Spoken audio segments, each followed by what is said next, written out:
Vale, vamos a desgranar esto. Damos la bienvenida a una nueva exploración a fondo.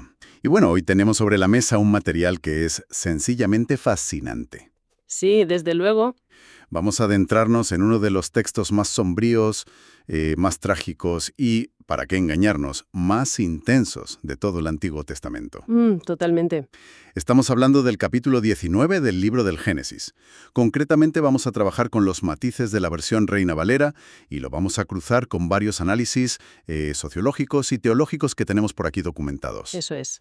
Y, a ver, la misión de hoy no es simplemente repasar esa vieja historia de fuego y azufre que casi todo el mundo conoce así por encima. No, ni mucho menos. Ni hablar. El objetivo de esta inmersión es ir muchísimo más allá de la anécdota. Vamos a ver que este relato es en realidad un estudio psicológico brutal sobre la naturaleza humana. Exacto. Habla de los contrastes entre la depravación más absoluta y la misericordia divina. Pero, sobre todo, nos muestra algo muy real, y es como el síndrome de la rana hervida. Esas pequeñas concesiones morales que hacemos casi sin darnos cuenta, pues pueden terminar teniendo unas consecuencias devastadoras. Es un enfoque fundamental para abordar este texto, la verdad, porque no estamos ante un simple cuento moralista, sino ante una radiografía muy cruda de la degradación humana. Este relato funciona como una clase magistral sobre la justicia frente al pecado persistente. Claro. Pero también nos habla de una gracia inmerecida. Nos ofrece un mapa clarísimo de cómo el ser humano puede llegar a insensibilizarse por completo ante su propio entorno. Y para empezar a visualizar esto, tenemos que situarnos en la escena inicial, porque el contraste ya de entrada es espectacular. Sí, fíjate en cómo arranca. Cae la tarde, y dos ángeles llegan a la ciudad de Sodoma. Quienes conozcan el capítulo anterior, el 18, recordarán que son los mismos visitantes que habían estado antes con Abraham. Así es. El caso es que llegan a Sodoma y se encuentran con Lot. Y repasando los textos, ve un detalle. Lot no está en cualquier sitio. Está sentado a la puerta de la ciudad. Y yo me pregunto, ¿eso tiene alguna importancia a nivel histórico o simplemente estaba ahí tomando el fresco al atardecer? Bueno, tiene una importancia monumental. Sí. Sí. En la arquitectura y en la política del Antiguo Oriente Próximo, sentarse a la puerta de la ciudad no era una actividad de ocio. Ya, no era como sentarse en un banco del parque. Exacto. Las puertas de las ciudades amuralladas eran el centro cívico, eran el mercado y sobre todo eran el tribunal. Ostras, el tribunal. Claro. Era el lugar donde se tomaban las decisiones importantes, donde se cerraban los tratos y donde los ancianos o líderes juzgaban los conflictos. Así que Lot esté sentado allí nos indica que ya no es un simple extranjero o un pastor que pasaba por la zona con sus rebaños. Ya entiendo. Se ha asentado. Se ha asimilado por completo.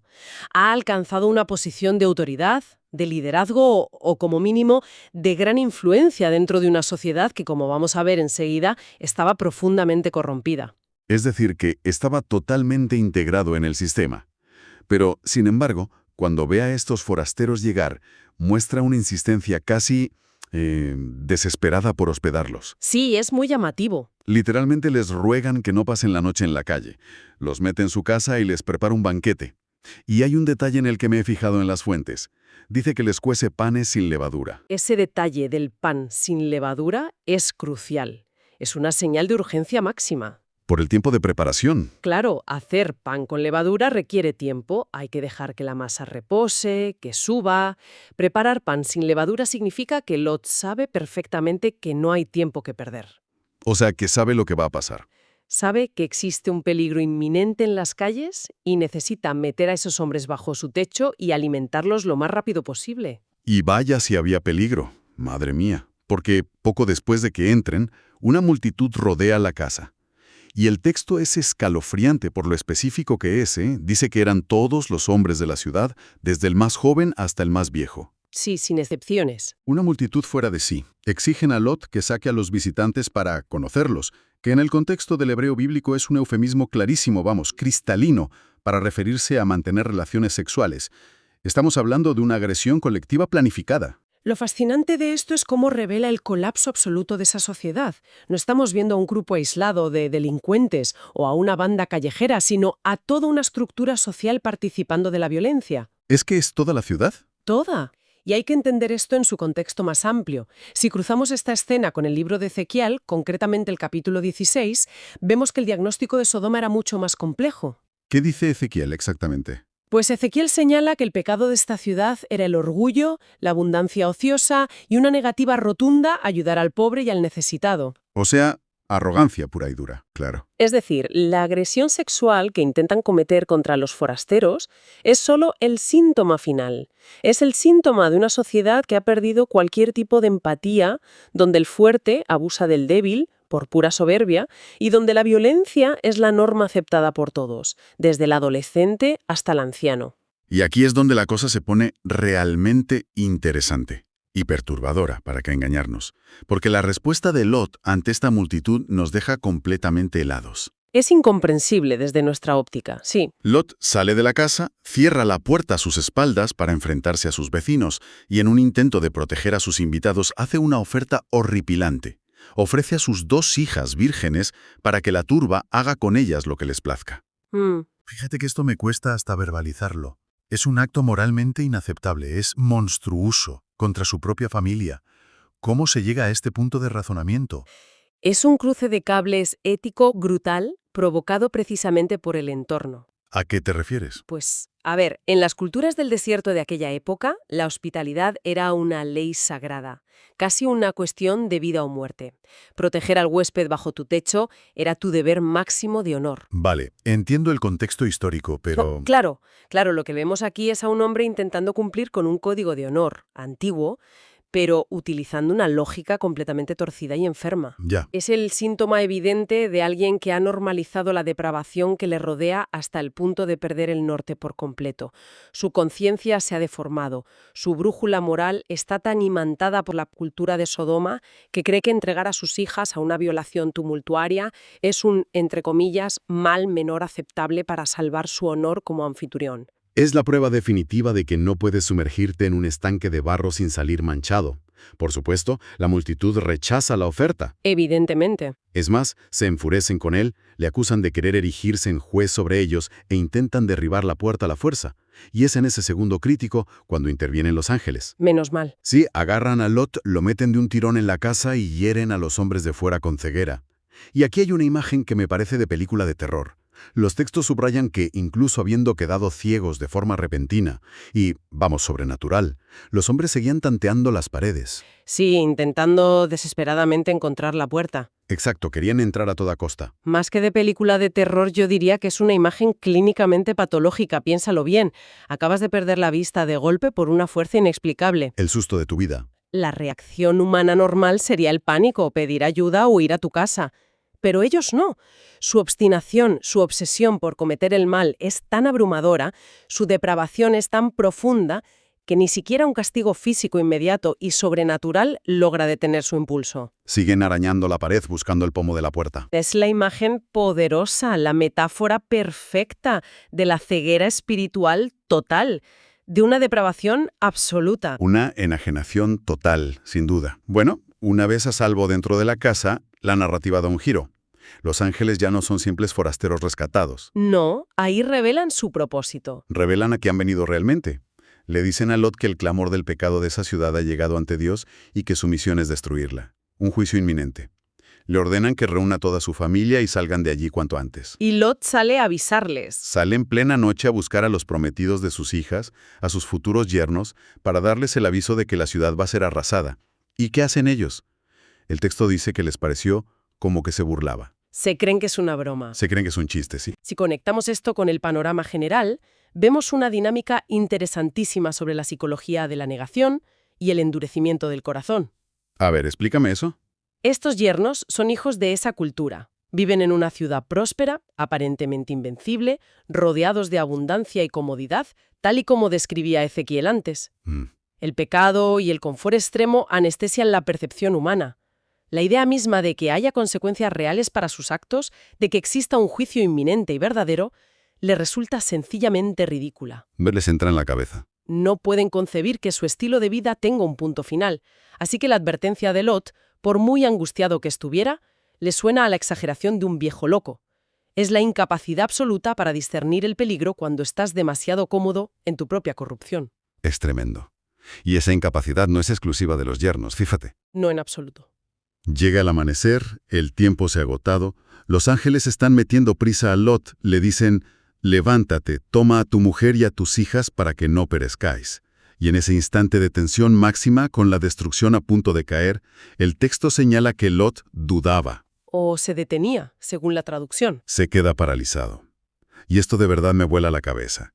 Su mente sabe que el edificio está en llamas, metafóricamente hablando, pero sus pies no se mueven. Es que esa vacilación es probablemente el rasgo más profundamente humano de todo este relato. ¿Tú crees? Estoy convencida. Representa la inmensa resistencia que tenemos los seres humanos a soltar aquello que nos es familiar, incluso cuando sabemos racionalmente que es destructivo. El apego. El apego puro y duro. Lot había construido su vida allí, su estatus, su riqueza, sus rutinas, su posición en la puerta de la ciudad. Su mente comprende el peligro, los ángeles se lo han dicho claramente, pero su corazón y sus apegos siguen anclados a esa llanura. Yeah.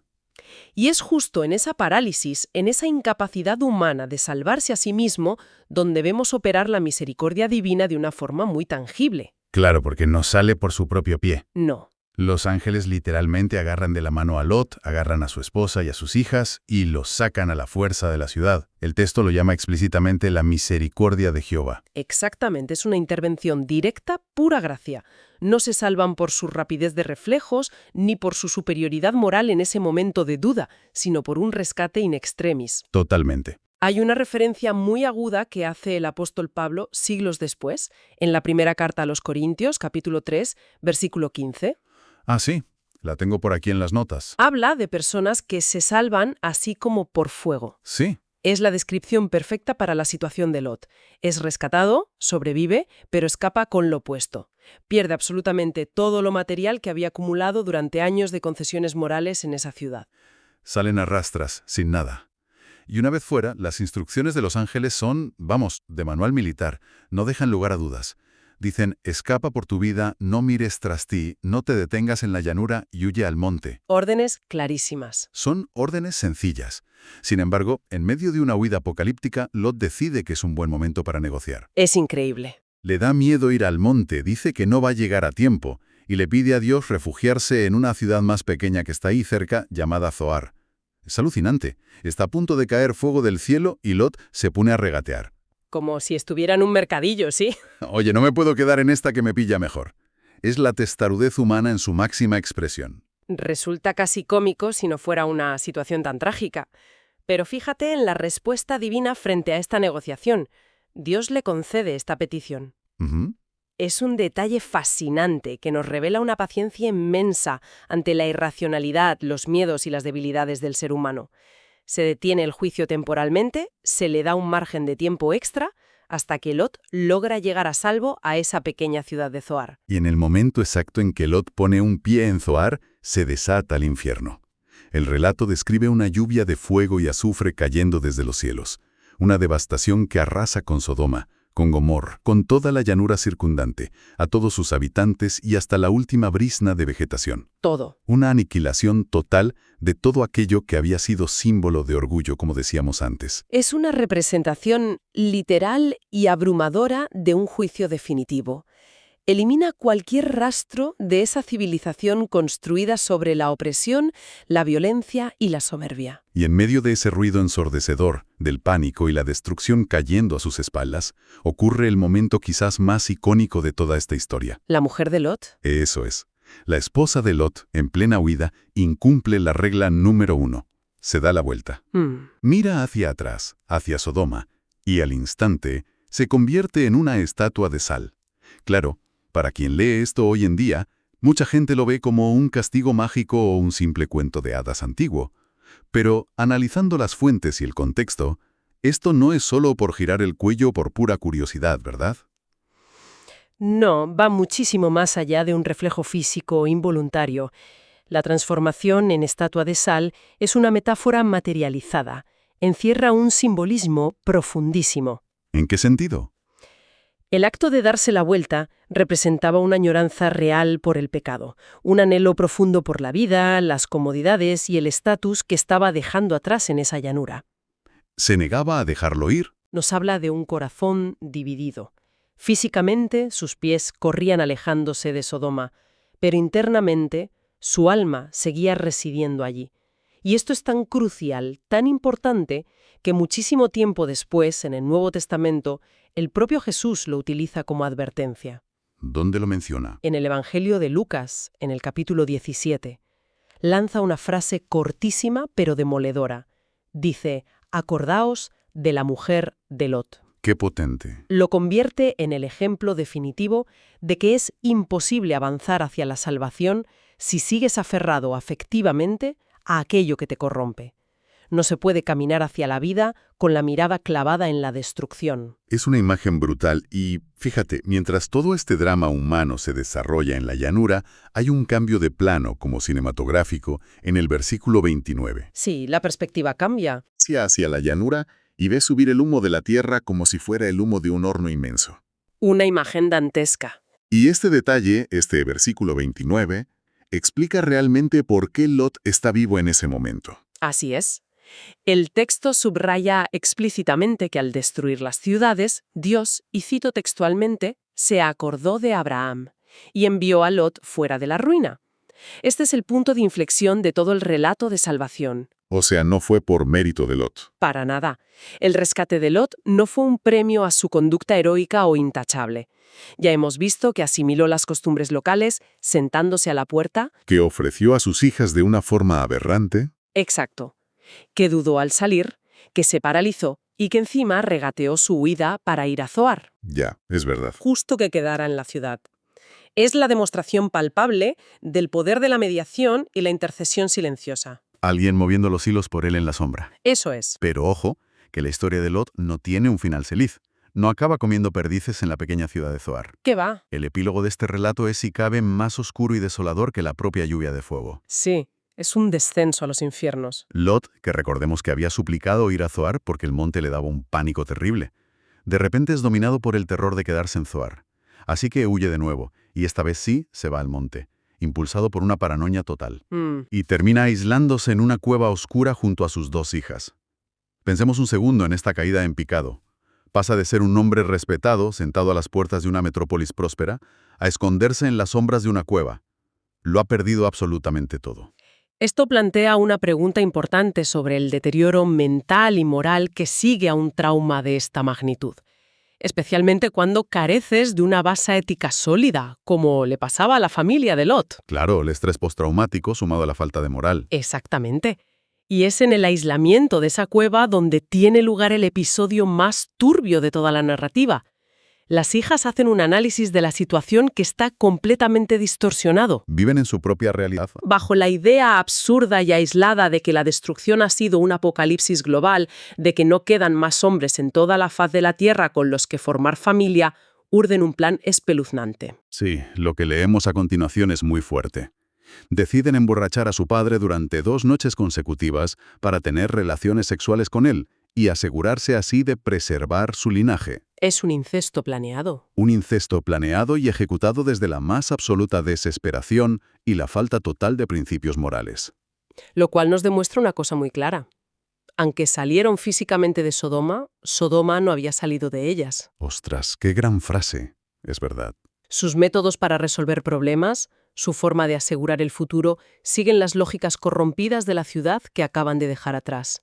El fin justifica cualquier medio, por inmoral que sea. Y las consecuencias de este acto en la cueva toman forma real y tangible. La hija mayor da a luz a un hijo llamado Moab y la menor a uno llamado Ben-Ammi. 2 nombres con mucho peso histórico. Muchísimo. Para quien conozca un poco el mapa geopolítico del Antiguo Testamento, esos nombres son palabras mayores. Moab es el padre de la nación de los moabitas y Ben-Ammi el de los amonitas. Sí. Pueblos que se convertirían en enemigos históricos, persistentes y acérdimos del pueblo de Israel durante generaciones. De hecho, el libro de Deuteronomio establece más adelante exclusiones muy severas y directas respecto a la entrada de moabitas y amonitas en la congregación. Así es. Vamos, que el desastre moral originado en esa cueva no se quedó encerrado allí, moldeó la historia geopolítica de toda la región. Fíjate en el trazado que podemos hacer de la progresión del pecado en la vida de Lot, porque es una síntesis desgarradora de todo este relato. A ver. Es un proceso de degradación gradual.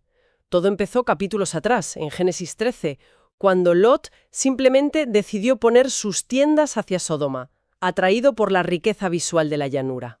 Un pequeño paso. Parecía inofensivo. Parecía inofensivo. Luego, en el capítulo 19, ya lo vemos instalado dentro, sentado a sus puertas como figura de autoridad. Después sabemos que permitió que sus hijas se comprometieran con hombres de esa cultura, asimilándose aún más. Ya. Cada pequeña decisión fue una concesión, un ceder un poco más de terreno ético y moral. El síndrome de la rana hervida que decíamos al principio. Exactamente. Y el resultado final fue la pérdida absoluta. Perdió su posición social, a sus yernos, a su esposa, sus riquezas y finalmente en esa cueva perdió su dignidad y la de sus hijas, Todo por lo que había trabajado. dejando como colofón un legado de enemistad para las futuras generaciones. Es la prueba clara de que el pecado rara vez es un evento aislado. Sus ondas expansivas terminan alcanzando orillas que ni siquiera podíamos imaginar en un primer momento. Entonces, ¿qué significa todo esto? Al desgranar todas estas piezas, nos encontramos ante lecciones que son un auténtico puñetazo sobre la mesa. Totalmente. Hemos visto un relato que pone frente a nosotros la cruda realidad de una justicia divina que actúa cuando la depravación se vuelve sistémica, cuando se normaliza el abuso. Pero también nos advierte sobre ese inmenso peligro de acomodarse poco a poco a un entorno corrupto, creyendo que podemos jugar con fuego sin quemarnos, o pensando que tenemos el control de la situación. Y nunca lo tenemos. Nunca. La realidad es que nuestras percepciones se van deformando hasta que somos capaces de justificar lo injustificable, tal y como le pasó a Lot en la puerta de su casa cuando hizo esa oferta terrible a la turba. Y es vital llevar esta reflexión a nuestro propio terreno hoy en día, porque este análisis funciona como un espejo muy incómodo para nuestro presente. Sí, sin duda. La imagen de la mujer de Lot que mencionábamos antes con esa advertencia de Jesús es una interpelación directa para quienes nos escuchan hoy. Nos obliga a detenernos en seco y preguntarnos algo fundamental. ¿El qué? ¿Hacia dónde estamos dándonos la vuelta nosotros? Ostras. ¿Cuáles son esas cosas, esos hábitos o esos entornos perjudiciales de los que estamos intentando alejarnos en la teoría, pero a los que seguimos atados emocionalmente? Es una buena pregunta. Querer avanzar hacia una vida más plena o más íntegra es absolutamente imposible y, de hecho, es destructivo si mantenemos el ancla echada en aquello que sabemos perfectamente que nos corrompe por dentro. Es una llamada de atención monumental para cualquiera que se pare a pensarlo. Sí lo es. Y para cerrar esta inmersión profunda, quiero dejar flotando una última idea. Un pensamiento que se desprende de los textos, pero que nos lleva a un plano muy íntimo, para que cada cual lo explode por su cuenta una vez que termine este audio. A ver. Hemos visto que Lot escapó de una aniquilación segura, y no por ser el más audaz, ni el más rápido, ni por supuesto el más santo de todos, sino de forma casi exclusiva, porque a kilómetros de distancia, Dios se acordó de Abraham. Cierto. Lot se salvó porque alguien desde lejos estaba intercediendo por él. Y esto nos hace pensar irremediablemente en nuestras propias vidas, de todos esos rescates in extremis que hemos experimentado alguna vez, de esos desastres de los que conseguimos escapar en el último segundo. Esas situaciones donde dices, no sé cómo he salido de esta. Exacto. O esas crisis existenciales de las que salimos ilesos casi sin explicación lógica. Pues bien, cabe preguntarse cuántos de esos momentos son, en realidad, el resultado directo de alguien más que estaba en la distancia, intercediendo en silencio por nosotros. Fíjate. Alguien pidiendo por nuestro bienestar, moviendo los hilos en la sombra con sus oraciones o sus buenos deseos, sin que jamás, a día de hoy, hayamos llegado a saberlo. Da que pensar desde luego. Muchísimo. Es una perspectiva preciosa y muy humilde para cerrar. Ha sido un placer sumergirnos en este análisis a fondo. Nos encontramos en la próxima exploración.